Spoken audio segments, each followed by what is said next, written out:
Alright guys, welcome back to the only Dune Spice Wars guide you're going to need to become a master Dune Spice Wars player. You're back with the champ, Cream the Legend. Discord link in the description of the video. We're going to talk today about the tips and tricks that you're going to need for a smooth multiplayer experience, and also we're going to discuss the special regions in the game and go into a little bit of their value. So right now I'm in spectator of a random game, and I'm going to discuss with you some of the tips and tricks here to make your game a little smoother and better. Some of the hotkeys mostly. If you're looking for like the basics of how to move the map around without scrolling to the sides, you're going to use your WASD keys.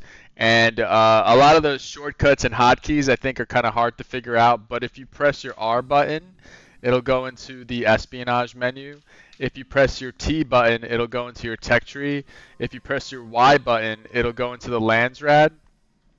And I think that is really nice to know because normally when you're in a game, if you're not using your hotkeys, you're going to have to mouse over to the top right of the screen to click the individual menus, and that definitely can hamper some of your APMs and distract you as opposed to just being able to quickly open up a menu, do what you got to do, exit out of a menu, and continue to um, micro and macro your faction. The other key you might want to be interested in is the I key, and the I key will turn on the information on the map that you might find useful, such as the wind strength of a region and whether or not it's a special region. You can see all special regions have a star, and it's good to know because when you're zoomed out all the way, by the way, you want to use your scroll wheel to go in and out. When you're zoomed out all the way, when you're new and you're starting out the game, you do not necessarily know what region is a special region, and all special regions they're on a rotator, so they don't all spawn in every single map. It's random which ones you get and which ones you don't. So the I key is really nice. The other key you might want to be familiar with is the hold position key. Unfortunately, I can't demonstrate it to you because I'm in a spectator mode and I'm not controlling any of these armies. But basically, if you select all your units and you press the C key is your hold position key. It's really good for when you want a unit to stay inside of a village circle when you're capturing a village or pillaging a village or liberating a village.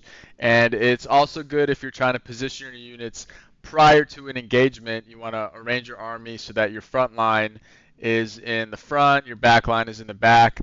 The C key is really helpful.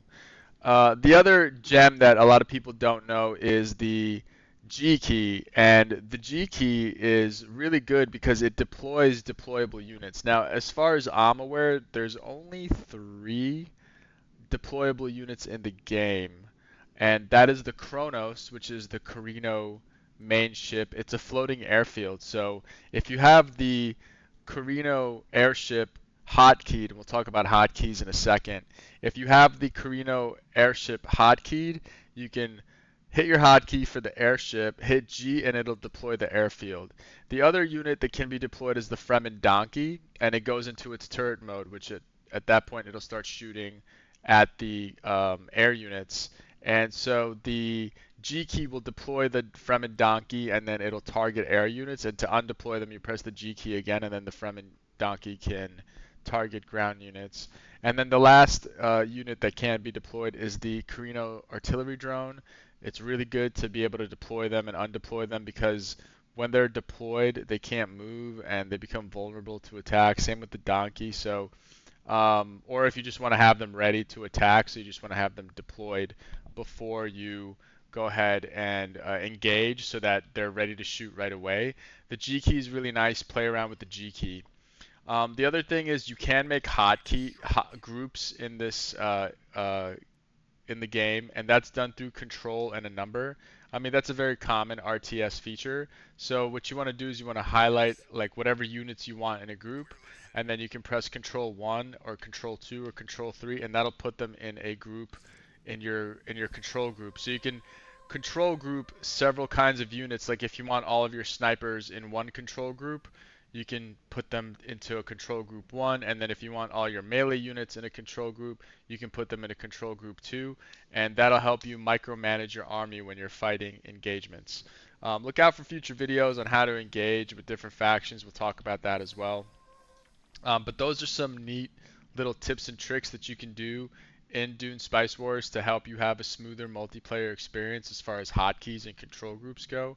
And then the other thing I want to talk to you about today is the special regions.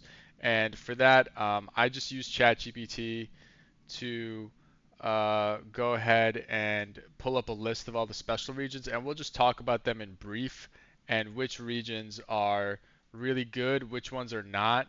But a special region is a special region because you can build crafts workshops on all of them except for the Desolation, and they are all pretty much a region that you want to own.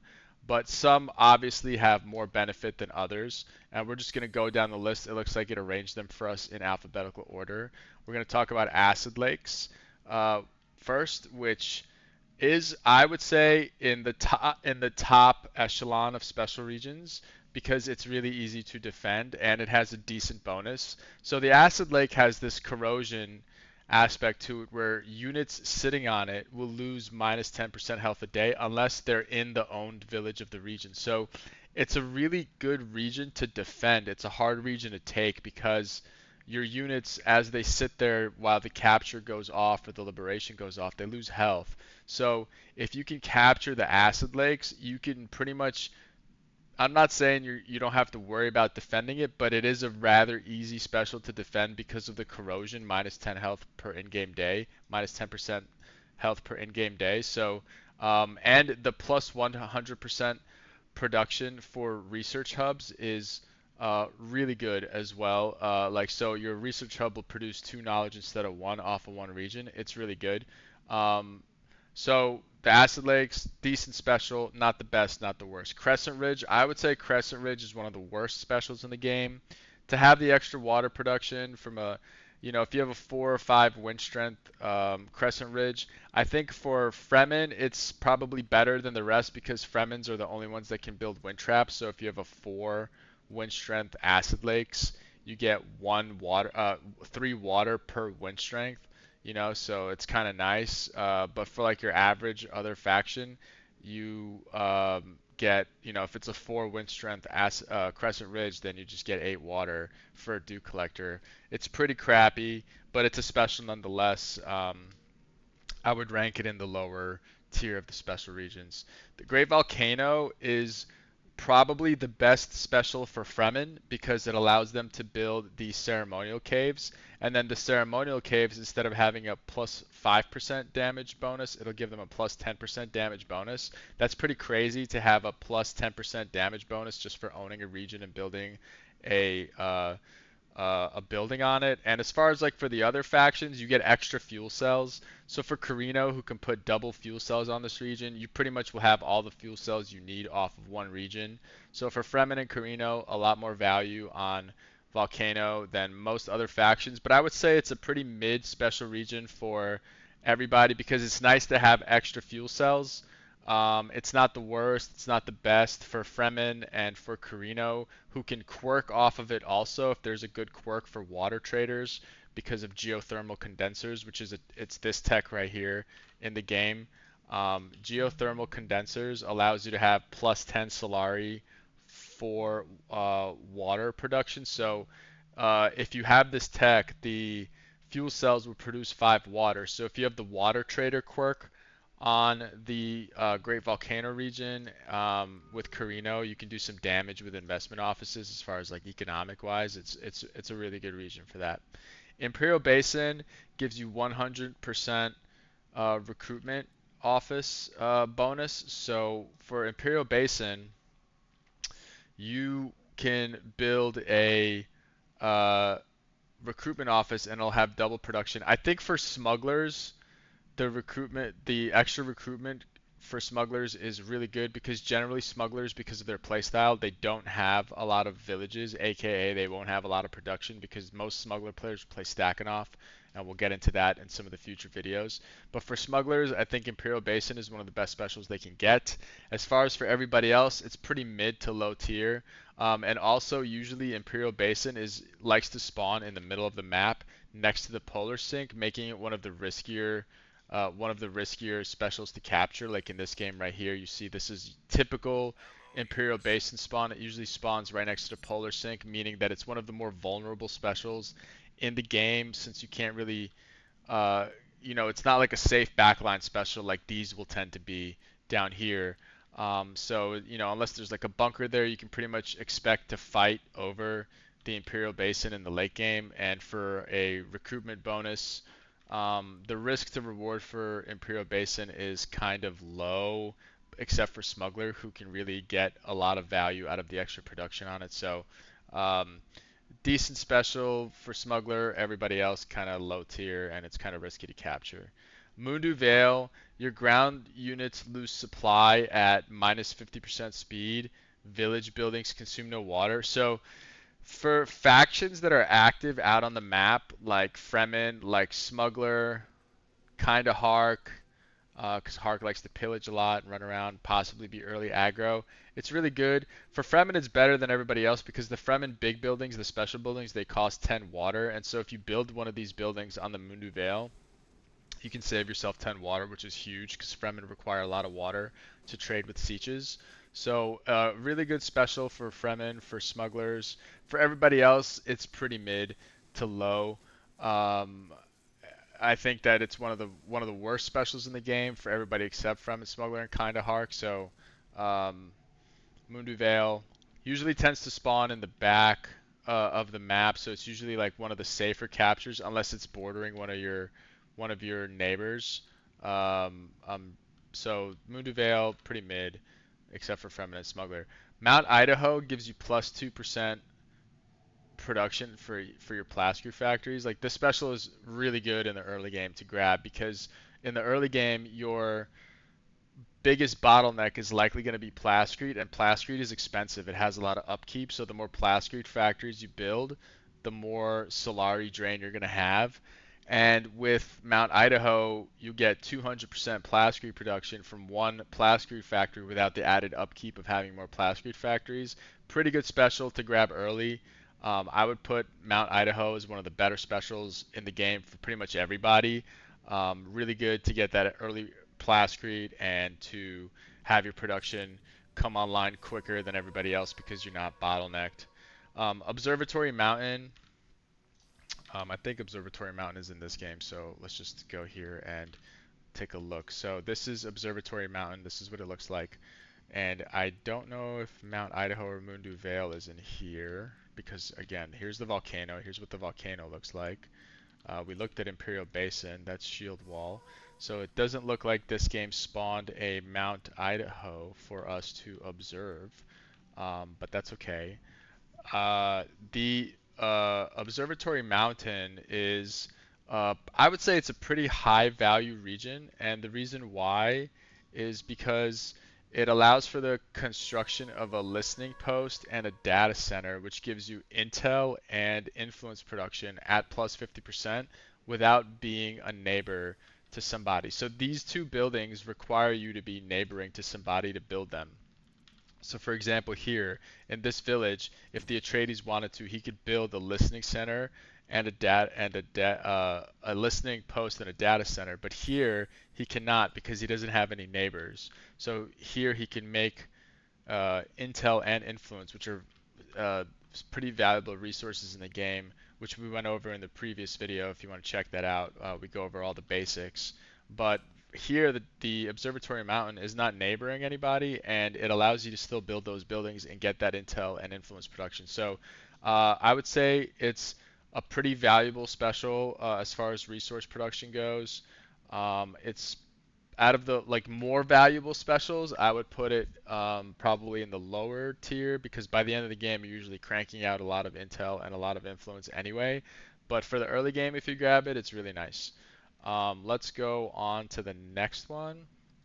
The next one is the Polar Sync. Now the Polar Sync is going to spawn on every map that you play on Dune Medium, and Dune Medium is pretty much the standard map for all multiplayer FFA, and this is the Polar Sync. And the Polar Sync allows you to build a water extraction building for everybody except the Fremen, and it always has one wind strength, right? So the Fremen, you can see he built the water extractor here. It gives him plus 25 water, which is kind of huge, but it's more valuable for certain factions than others. Like for example, the smuggler has it in this game, but for the smuggler, they can make a lot of water anyway because they could steal it from the UHQs.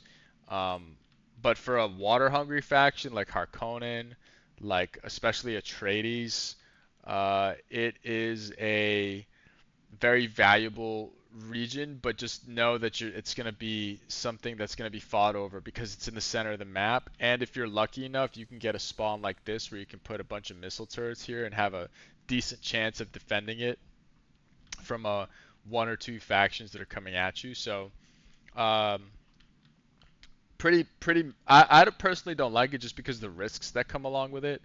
But it can be really useful for certain factions that can bunker really well and then like fighting on their home turf, mainly like Atreides and Hark because of their operations and the way their armies work.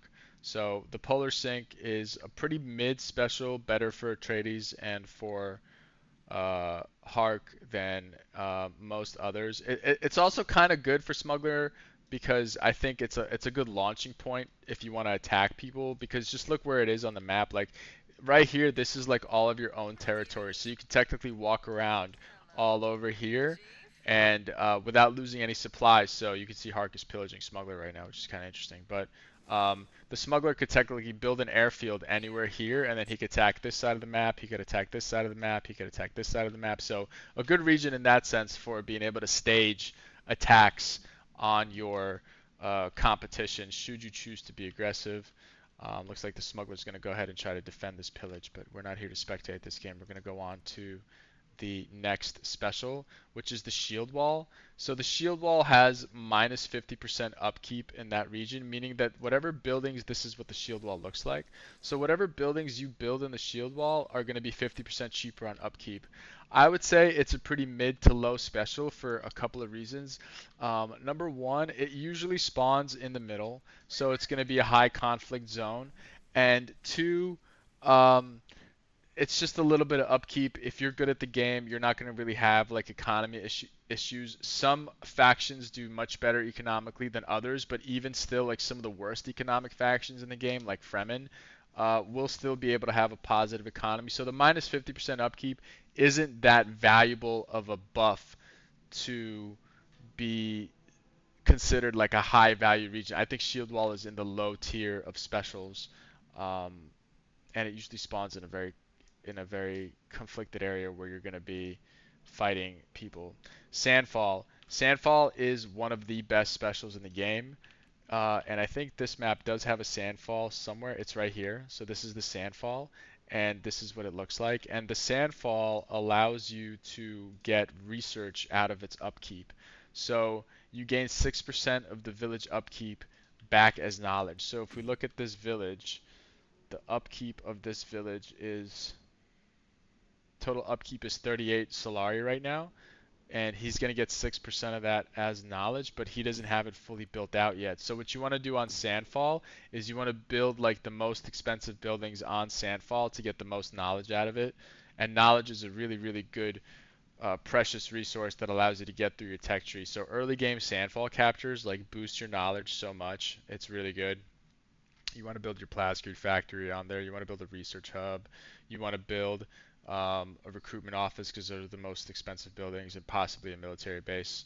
Because usually the Sandfall uh, will spawn in the back, but it might be one of your, like in this case, this is a safe Sandfall that he's got. Like if we take a look here, he's got a pretty safe Sandfall. So military base might not be the best thing here, but Sandfall is one of the regions that tend to spawn in the back and tend to be safe and offers a really good bonus. So it's one of the best specials in the game to get. After Sandfall, we have Spacing Cruiser Wreck, and the Spacing Cruiser Wreck allows you to get +1 guild favorite production as long as you have your spacing resource branch built, or for Fremen, in Fremen's case, you have your recycling plant. So I don't think the spacing cruiser wreck is in this game. Oh, it is in this game. So let's take a look at what it looks like. This is the spacing cruiser wreck, and I I think that having the extra spacing guild parts is really nice because everybody by the end of the game wants to get out their capital ship because it's such an essential part of their army. Like the Ekaz Monument, the Carino Chronos, the Fremen Altar, all these ships cost 100 parts to make, and to get 100 parts, especially for Fremen who don't start with any, while every other faction starts with 40, it's really nice to have that extra production to be able to get your parts to get your ship out, but then also maybe build like a couple of those little smaller ships which have some nice buffs and debuffs on them, but they're not usually used because usually everybody's parts are being directed toward building their capital ships. As far as value goes for Fremen, this is like a super high value special for Fremen because, like I said, they're starting with 0 spaceship parts. But for every other faction, they're already starting with 40. You can pretty much expect by month 5 or 6 of the game, they're going to have the capital ship out. It's a pretty mid to low special for most factions except for Fremen, because they're going to get their capital ship out anyway. And as far as like the spawn goes, it can spawn wherever, so you might be fighting over it, you might not be, but I would put it as a pretty mid special in the game. Um, the next special region is the Desolation. This one is really interesting. Like, let me see if it's on this map. So the Desolation is an uncapturable region where you basically send units to die. It's an uncrossable terrain, and there is one positive of the Desolation. I don't see it on this map. Uh, the one positive of the Desolation is that you can use it as a buffer to pretty much know one of your flanks is safe. Like for example, like this, let's take a look at this map here. Um, so Harkonnen spawned here, right? And his neighbor to the north is Atreides. And so inevitably as Harkonnen expands this way, oh, it is here. Here it is. Here's the Desolation. This is actually a perfect example. So the Desolation, this is what it looks like. Like it's pretty much a wasteland of extreme heat and lack of water. It's got 8 wind strength, which is crazy, which no other region has. So what the Hark can do is he can and Atreides too, they can safely capture these regions without having to worry about their right flank or their east side flank here. And so the Desolation is not completely worthless when it spawns in a position like this because it's a nice buffer to protect one side of your burgeoning Arrakis empire. Um, but yes, your units will lose 40 health per day, and they're minus 40% speed, and it can't be owned, so you can't capture this region, but you can use it as a buffer. Okay, the Well of Riches is the uh, special region that allows you to have 100% production for your processing plant. Basically, it allows you to have 40 Solari. So the Well of Riches is right here. Okay, a regular rare elements region will allow you to build a processing plant, which will give you plus 20 Solari. The Well of Riches will allow you to have one processing plant that'll give you plus 40. I think the Well of Riches is one of the worst specials in the game because even that plus 40 Solari, even if you have the plus 20% quirk on it, except for Carino, who can make a lot of money off of quirks, and maybe Fremen when they get a deep desert, um, they that extra 40 Solari is not going to make or break your game. So as far as like tiers go, for everybody except Carino or somebody who can quirk really well off of this, maybe Fremen with a deep desert, I think it's maybe one of the worst specials in the game. Okay, and then the White Rift, I think hands down is the best special in the game, especially for Carino, because the White Rift will contribute the most to your hegemony win condition. By the way, so the Mundu Vale is in this game, and we talked about the Mundu Vale. This is what it looks like. It's like a place with some grass. The White Rift is the best special in the game, in my opinion, because it allows you to have double Crafts Workshop production. So uh, it'll produce the most passive hegemony out of any special. Now for Carino, if you have a Carino with a White Rift, I mean that's like a red flag for the entire lobby because the Carino can produce two crafts workshops if he has Irulan, and he can put propaganda offices, which will boost the um, production of those crafts workshops by 20%.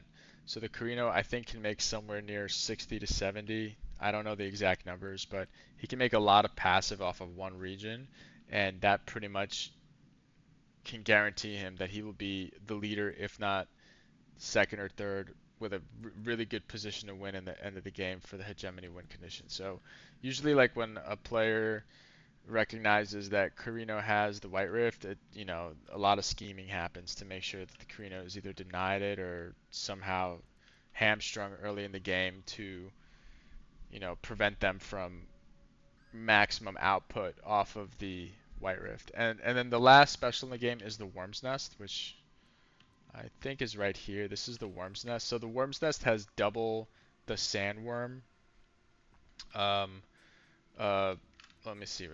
It attracts sandworms 50% faster, and it produces 25% spice. So it's like a souped up spice field. And then if you have nice quirks on the worm's nest like this, like plus 10% resource production, you're basically going to be making the 25% extra spice, then plus the 10% resource production.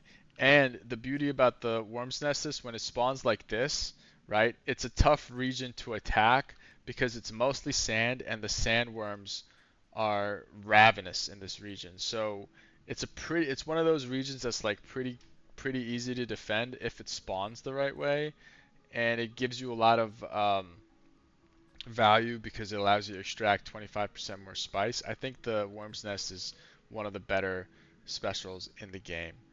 I think that covers all of the specials in the game. I know the last video was like an hour long, and it was a lot of information. And so I want to keep this one a little bit shorter.